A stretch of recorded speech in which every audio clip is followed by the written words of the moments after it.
Bill. Despite being the title villain of Quentin Tarantino's Kill Bill Volume 1 and 2, Bill only makes 3 brief appearances in Volume 1, never once revealing his face. This makes it all the more surprising when Bill is finally revealed to us in Volume 2, not in a grand, theatrical way befitting the villain of the story, but in a banal fashion. The name's Bill. Well, it's great to meet you, Bill. But what is it about this introduction that makes Bill so terrifying? And how does Tarantino subvert our expectations of villainy throughout this film? Before we dig deeper into how this villain was constructed, don't forget to like and subscribe to Nerdstalgic if you haven't done so already. 2003's Kill Bill marked a major evolution in the career of filmmaker Quentin Tarantino. It was this moment when Tarantino shifted from crime capers like Reservoir Dogs, Pulp Fiction, and Jackie Brown to massive big-budget spectacles. It's hard to imagine a director going from witty dialogue-driven character pieces. What country you from? What ain't no country I ever heard of? They speak English and what? To a full-blown martial arts epic. Tarantino did not sacrifice the character work in service of this increase in scale. The characters and dialogue of both volumes of Kill Bill are some of the best in the director's career, and the central character of the bride, crafted with Uma Thurman while the pair worked on Pulp Fiction, is one of the strongest protagonists in Tarantino filmography. While we certainly take joy in the delightful carnage Thurman's The Bride leaves in her wake, we are also invested in the story of a wronged woman who is trying to find some sense of peace through revenge. I am gonna kill Bill. Kill Bill is Tarantino's love letter to Asian action cinema and martial arts epics, containing visual references and nods to films like Lady Snowblood, Game of Death, and Once Upon a Time in China. This reverent homage extends to the casting as well, with actors such as Gordon Liu from the 36th Chamber of Shaolin, Sonny Chiba from The Street Fighter, and of course, playing Bill, David Carradine from Kung Fu. Kung Fu was a cult television series from 1972 that starred David Carradine as Kane, a Shaolin monk who wanders the American West. The series clearly left a mark on Tarantino, referencing it in Pulp Fiction when Jules tells Vincent that he'll walk the earth. What you mean walk the earth? You know, like Kane in Kung Fu. After retiring from the life of a hitman. If you want to know more about the origins of the series Kung Fu and its connections to Kill Bill, check out our video on the topic. Audience members who are aware of this background will come to expect martial arts mastery from Carradine's character. And if they aren't, Tarantino's visual language in Bill's early sequences will clue them in on his villainous nature. In an homage to the depiction of James Bond villain Blofeld, Bill is always off camera, with the focus being on his hands. Whether they're grabbing his Hattori Hanzo's sword or gripping the shoulders of Sophia Fatale, these hands are symbols of his deadly martial prowess. We watch these hands as they hover like the sting of a scorpion about to strike, lurking over the film like a shadow, his menace and mystique growing with each fleeting appearance. Carradine delivers his lines in these scenes of Kill Bill Volume 1 with a sinister whisper, adding even more power to Bill. Oh, you don't owe her shit! Will you keep your voice down? You don't owe her shit! His control over the deadly Viper assassination squad does not require bombast or threats. Tarantino recognizes that less is more in these moments, building up an idea of who Bill is in the audience's mind, so they can only imagine the diabolical power this villain must wield if he can control some of the deadliest people in the world and barely have to lift a finger. In turn, we can only imagine the kind of control he had over our hero, the bride. Why are you here? Last look.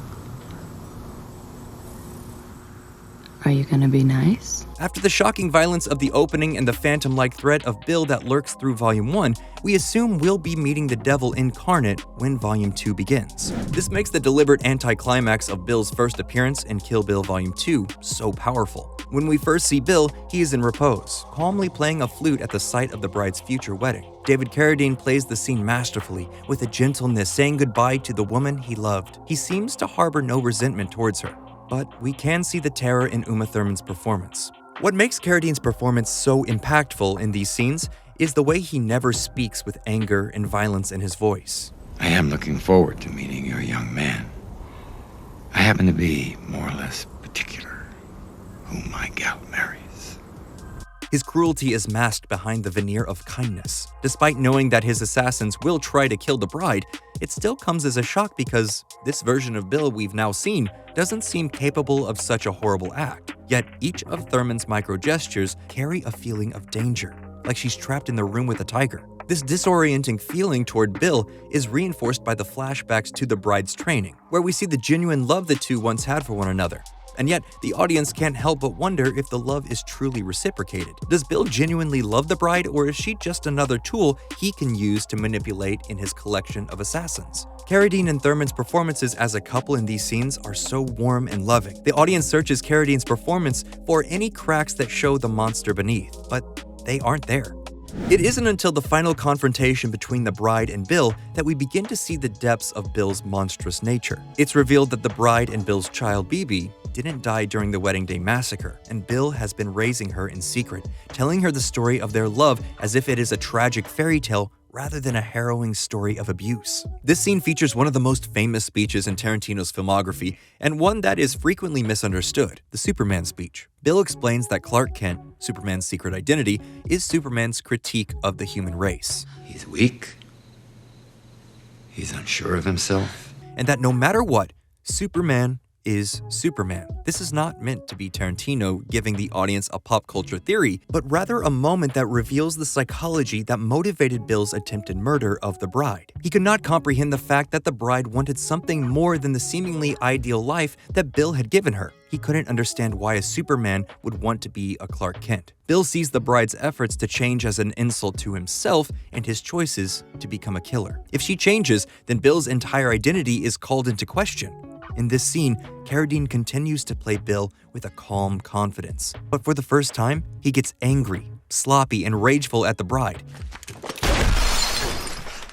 Now, if you don't settle down, I'm gonna have to put one in your kneecap. The mask is slipping. Bill's death is another deliberate anticlimax. Up until this point, the bride's epic showdowns range from a living room knife fight to a 1 vs. 88 sword fight to an all-out brawl in a trailer. After these stunning sequences, her confrontation with Bill is over almost before it begins. They cross blades, not even rising from the chairs. The bride catches his sword in her scabbard and delivers the killing blow. The bride defeats him with the 5-point palm exploding heart technique, a move thought to be a secret that their shared master Pai Mei would never teach anyone. Pai Mei taught you the 5-point palm exploding heart technique. There was something Pai Mei saw in the bride that he didn't see in Bill. A heart, a moral code that Bill lacks, and gives the bride the tool to get her revenge. Knowing his death is inevitable, Bill returns to the tenderness we saw earlier in Volume 2. He walks 5 steps away until his heart explodes, slumping pathetically to the ground. All of this deliberate anticlimax serves to remind the audience that Bill is not some godlike evil, but rather a broken, sad man. And this is perhaps what makes him so terrifying. His abuses are not just his callous killing of the innocent, but in the way he uses and manipulates people, and then tosses them away when he feels slighted by them. The scariest villains aren't the most theatrical or fantastical, but rather the ones who we encounter in our day-to-day lives. The bride's victory over Bill feels so triumphant because so many of us have had Bills in our lives in one form or another, and through the bride we can see a path to have our own revenge and drive off into the sunset. Well, that's it for this episode of Nerdstalgic. Do you think Tarantino will ever get around to making Kill Bill Volume 3? Comment below and let us know your thoughts. And as always, please be sure to like, comment, and subscribe to Nerdstalgic.